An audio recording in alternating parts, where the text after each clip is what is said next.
La nuit est vivante. Des murmures dansent dans le vent. Les ombres s'étirent et se tordent, cachant des secrets dans leur profondeur.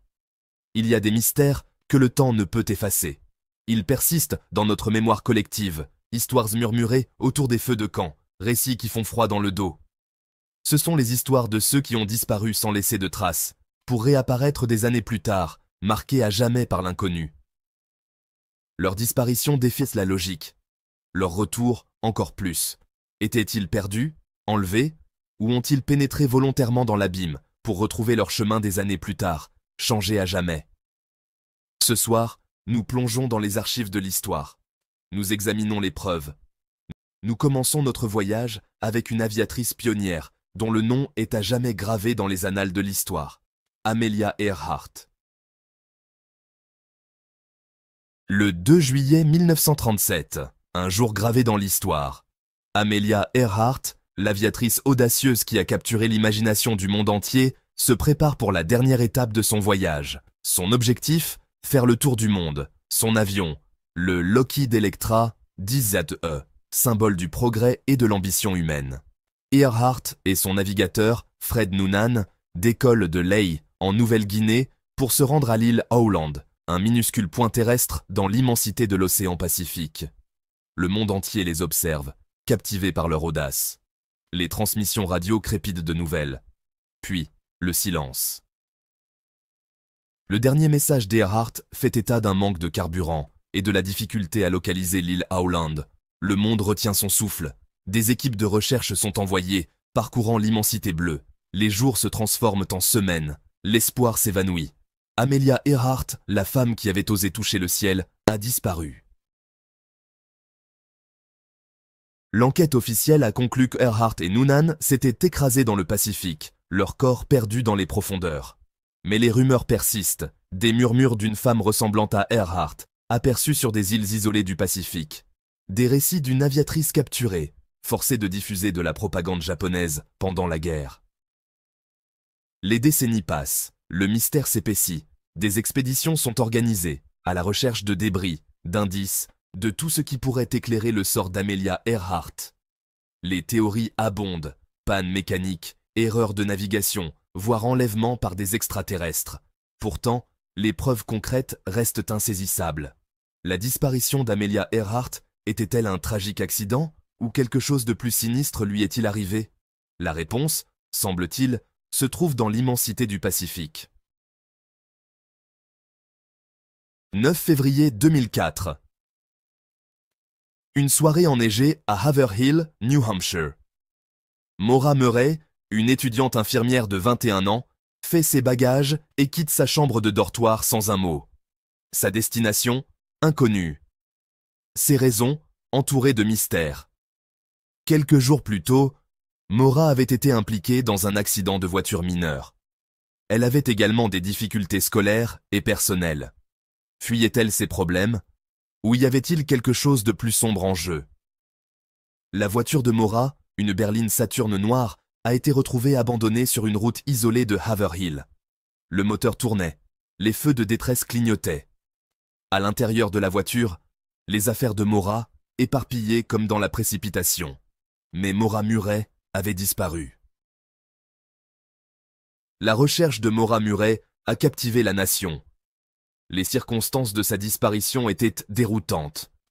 Aucun signe de lutte, aucune indication de l'endroit où elle aurait pu aller. S'était-elle aventurée dans la nature sauvage enneigée? Avait-elle été enlevée?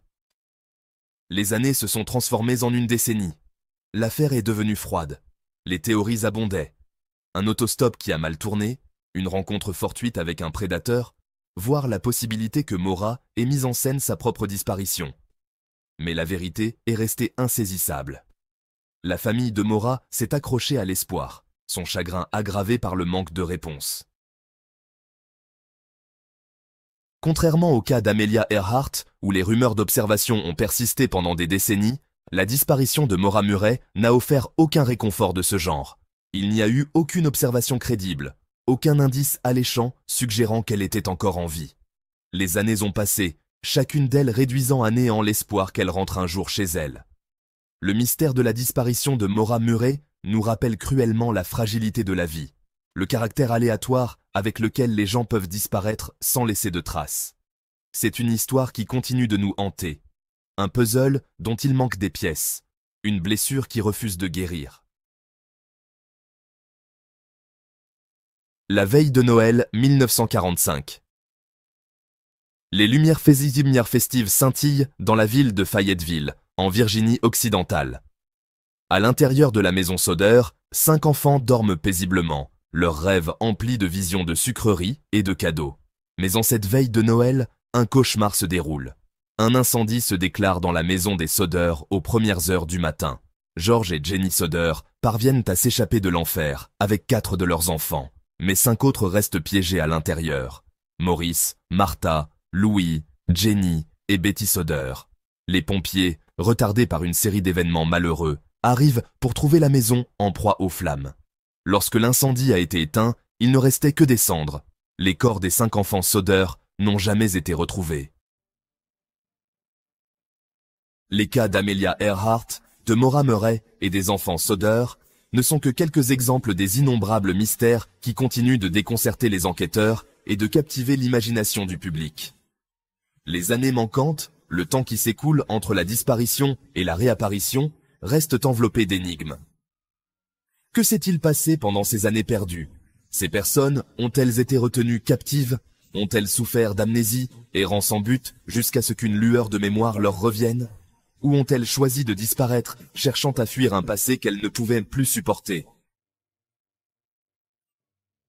Les disparitions et réapparitions inexpliquées de personnes comme Amelia Earhart, Maura Murray et les enfants Soder nous rappellent brutalement l'immensité de l'inconnu.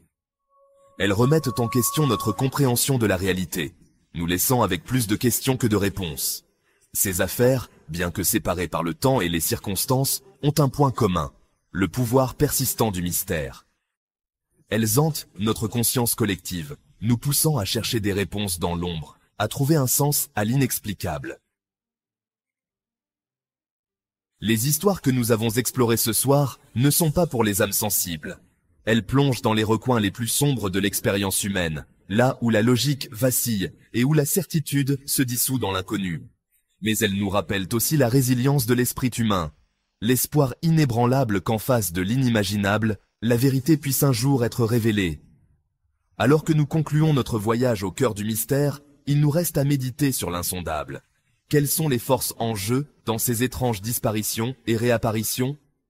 Existe-t-il des explications qui dépassent notre compréhension actuelle? Et peut-être le plus important, qu'arrive-t-il à ceux qui disparaissent sans laisser de traces, pour revenir des années plus tard, changés à jamais par leur rencontre avec l'inconnu? Les réponses, comme les mystères eux-mêmes, restent insaisissables, cachées dans l'ombre, attendant d'être découvertes.